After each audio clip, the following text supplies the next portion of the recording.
عشق از یک روح تشکیل شده که دو جسم را پیوند می دهد.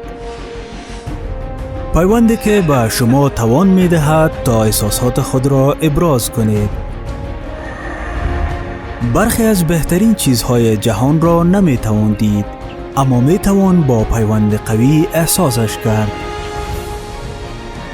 این پیوند هاست که به ما می آموزد تا محبت را ابراز کنیم. بهترین چیزی که در زندگی باید حفظ کرد پیوند قوی با یکدیگر است. پس یک بار دیگر و برای همیشه باید اعتماد به پیوند خود داشته باشیم. ممکن با پیوندهای دیگر راحت باشیم، اما با خانواده در قلب پیوند خورده ایم. بهترین پیوندها تا آخر عمر باقی میمانند. افغان بیسیم، پیوند همیشگی.